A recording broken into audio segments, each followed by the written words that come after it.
the next phase, the wills, the trusts, the estate planning. When did you start looking at it? I think I started to think about a will when I got a house.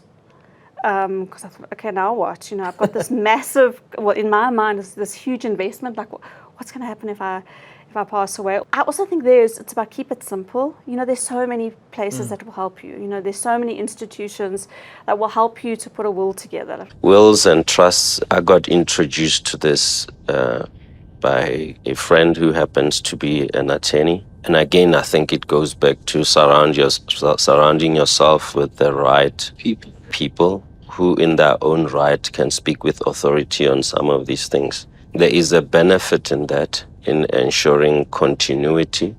That wealth beyond our existence can be managed better for those who will benefit. The pandemic accelerated that for a lot of people. And so, unfortunately, my husband and I got COVID together.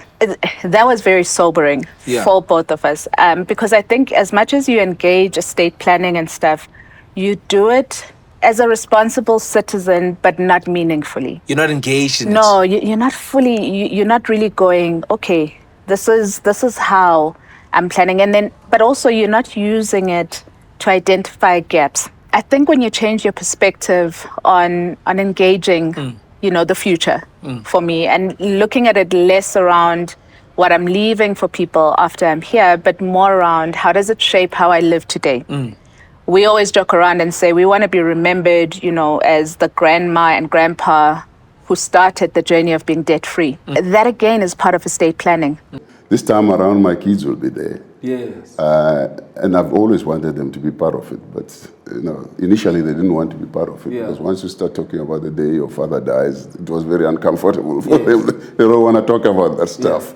But eventually they understood the importance of them being there because we didn't have generational wealth.